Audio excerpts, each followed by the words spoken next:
afternoon, ladies and gents. Small session for a very, very big subject like services and also operations. Both are very big by their definition. Now,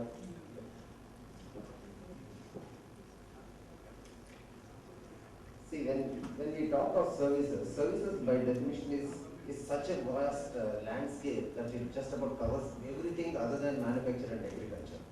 So in real sense, we see something like about some 77% of the GDP getting into this bucket. So, and its footprint is so very high. It's of the nature of about some $750 billion in Indian context alone at current prices. Now, and it's growing at 9% per annum, and it's the second largest growing sector in the world. After China, we are the only one, and the next one is distant, almost at around 5% in that range. Now, on a subject like this, it's very, very difficult to talk about anything in such a short time. So, I thought, I'll exclude some of the areas which I would not like to cover.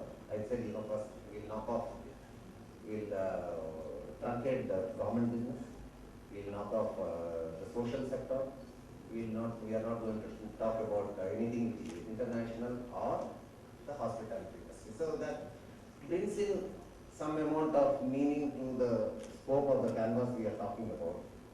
Now we are talking about a business-oriented commercial services which can be commoditized and sold for profit, and it's in the private sector. Now that leaves indicatively some businesses on the lines of maybe health services, emergency services, telecom, and manpower intensive activities of the same.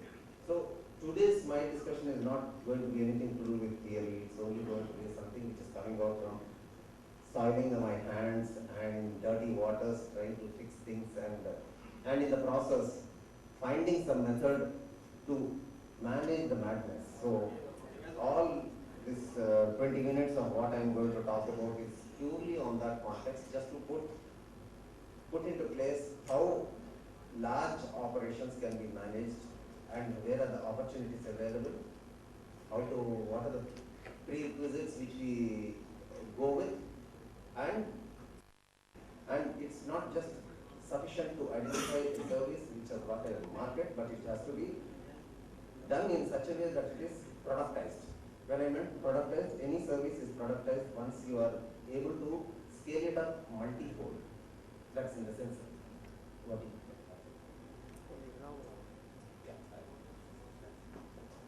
competition. So you need to establish yourself with a distance, compress your service into such fine modules which can be made standard, and that should be in a position to be rolled out. Once we do this, we need to just do a little bit of sanity check before you go to the market, just to with the volumes what you are projecting. Are you going to run out of cash? Are you going to stay afloat? So the value addition is calculated in terms of what, for the quality of the service you are giving, what premium over your cost of resources can be commanded in the market. So that is something which you can solicit and do the dipstick study before you go. And once you are there, apply the same productized service on different scenarios, different locations, areas. There can be geography, different types of people, different sets of people, different socio-economic classes of people. So study that one, and then you are good to go. Now, once you are good to go, I guess we'll go with, at this stage we go for launch. And after the launch, there are 3 areas which I think are of great relevance. Operational excellence is, I am talking about these things, they might look slightly theoretical, but this is exactly what we did in about a year and a half time of 108 operations when we started. We were a bunch of large gangs who were there just doing by our emotion rather than by any structure. Then we started documenting all the activities and said, what are all the things which we can do which can be standardized under different scenarios. And over a period of about a year, we did document about 165 processes, put them to enormous amount of tests, tore them apart, re-written them, and stabilized. And that is what has given the significance to 108 operations to the extent that 911, which is the national equivalent of 108 in US, they have called us to address, and I talked about leveraging technology for large-scale operations. So their leadership council was addressed in 2008. So I'm just talking about it. The power of processes is very, very, very high. We often underestimate and we think it's more of an irritant. Yes, in the initial stages, documenting the pain of writing a process is very, very irritating. And once you get into the taste of the process, then of course it goes seamlessly. The purpose of this process is that, in an organization, there is a meaning to that visual which is there. That is we are talking about the fractal nature of the service. If you want a user experience of a high order, each nut and bolt of your organization should be doing their pieces well. And they should be doing with a lot of ownership. And that is possible through a little bit of training. I'll be talking about that as my third area of reference. So, when you are wanting them to do their ownership in terms of the happiness in doing that has to be percolated down, and they should be having a part of the larger objective. When we talked of life saving, we explain to every position, not necessarily the customer interfacing position, but for other positions also, as to what is that we are talking about, what is their piece contributing to the saving of lives. It was an emotional connect which we could build right across the organization, and that's how large gangs of people, almost about some 7,000 people were working in unison and literally stretching for at 12 hours a day for 6 days a week on 72 hours of work. So normally people don't work at that, but there was not a complaint. They were quite happy to do at that high levels of asking rate as well. So these processes, once they are rolled out, there has to be a constant review. Apart from the review, it is also extremely essential that we have to do quite a lot of audits and show it to the people who are implementing that if there is any shortfall. So that has to be a constant process. In case, and it is not a crime. I always keep saying this in every forum. It's not a crime to have a non-conformity to process, but it's a crime not to close the non-conformity. It's also a crime not to repeat the non-conformity which has been closed manually once. If it recurs, then it's a bigger problem.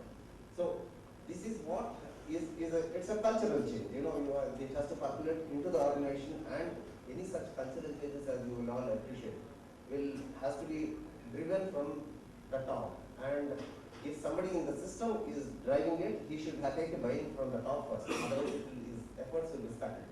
So quality in an organization is generally driven or sponsored by the head of operations. So that is something which has to be a real. Now, through this, we did not change large number of people. We only looked at the existing people and tried to put in these processes through them, and they were able to do splendid job. So I am of the opinion that we always say that ordinary people can do extraordinary works if they are given the right tools and training. So this one more tagline which goes in the organization, and we have forgotten that at one time we were all ordinary people, but we all started behaving that we are superhuman stuff. The second element is, once the processes are written down, there has to be a measurement. You have to measure how you are performing. Each position has to be mapped to some metrics which are measurable, and to the extent possible they should be computerized, and they should be system driven, which throws up the concerns, in the sense the performance against the SLA or the benchmark. And once you have achieved and you have already become green for that metric, and you are consistently green, it means that it's time for changing the metric. And if the for instance, the response time, if it has been okay, I'll again talk about 108. We measured something like from the time the call hits to the switch to the time the wheel starts in the ground. We used to call to wheel. When we started the journey, it was something like about some 7 minutes. We slashed down the processes. We rolled two communication officer, dispatch officer into one. We changed the process. We said call conferencing will initiate. We will not allow the customer to describe the incident. Rather, we want the location first. So we changed the way the customer says also by asking, provoking questions where he will let the information about the location be known first. So there were a number of changes which were done in the system, and eventually we have come to about 110 seconds. From about 7 minutes, the response time has been brought down to 110 seconds. The reason being, it is said that if in an emergency, the golden hour is the first hour. In case the medical system is made accessible to the victim in 1 hour, the chances of survival is very, very high. So that's medically it is said it's a golden hour. So we were fighting for each minute, each second. Is there anything which we can do? And this 110 seconds was a monthly average across all the groups, including the call center and in the field who were taking the calls and starting the meeting.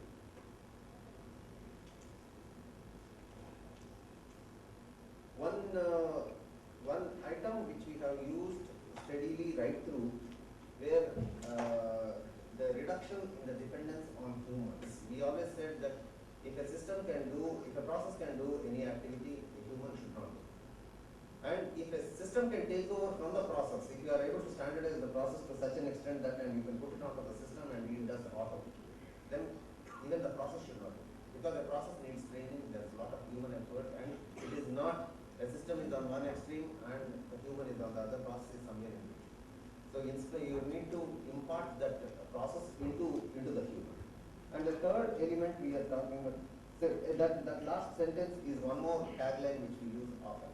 We say we are not into healthcare business, we are not into telecom business, we are not into emergency services business. We are into the business of defining the right metrics and making them behaviour. It looks very funny, but you start practicing that and you will start believing that statement as you go along. And finally, the third angle for the business excellence I talk about are the resources. Resources, the hard assets are generally given, and financial assets and hard assets. Financial asset is an offshoot, and hard asset is something that one can buy. But the valuation of the organization comes with the soft assets in terms of the knowledge, information, the processes which I was talking about. There's a overlap here. And technology. Technology is a very, very smart investment. Whatever you do smartly on technology, do not wastefully please. Whatever you do smartly on technology is going to pay dividends very, very big time. And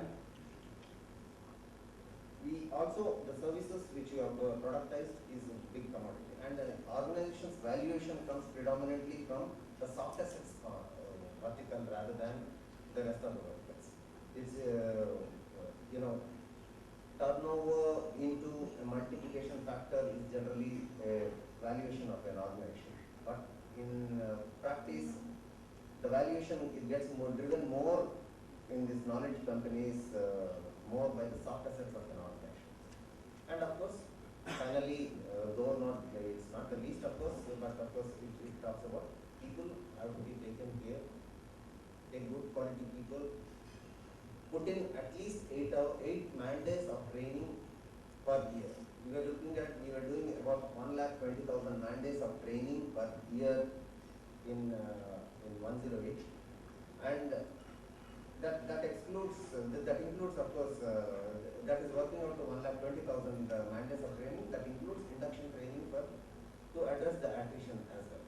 So these three things put together in terms of the process, metrics, and the resources, this combination, if the management is done well, I think and you have got a successful service operation on hand, and you are not within reach of your competition. And through any questions, you are most welcome.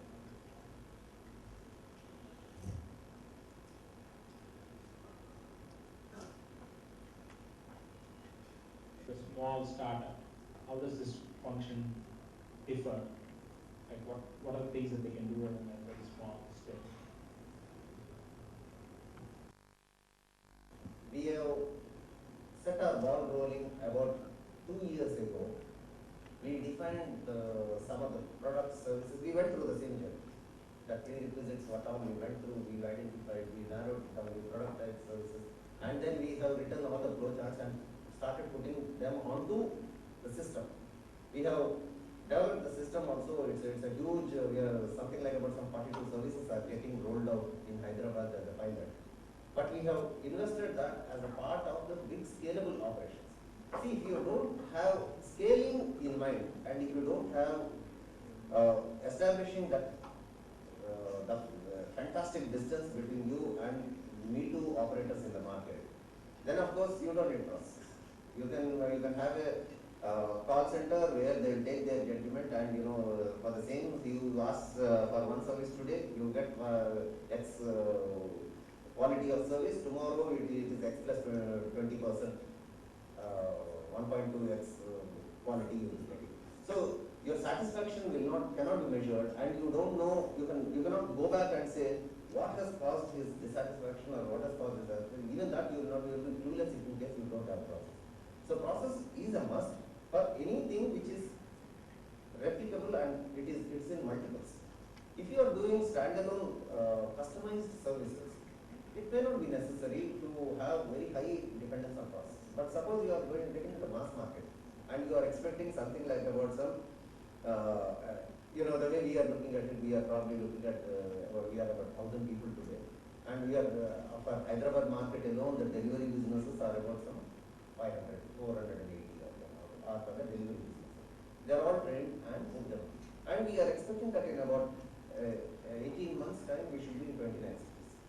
Now, if you have that ambitious plans, processes are necessary. So there is no compromise. That investment needs to be done in case you are wanting the high quality. Otherwise, it may run out of steam. You'll also see some operators who have come in and who said, we'll do services at home, that is plumbing services at home. A large number of operators have come and they just disappeared. It's only that, they have good intentions, they had people, but they did not have processes to control the quality of service. So whoever was going to the customer, he was having a private deal with him, and the customer never came back. So unless you have checks and counterbalances in the system, you will not be able to control geographically dispersed operations, particularly.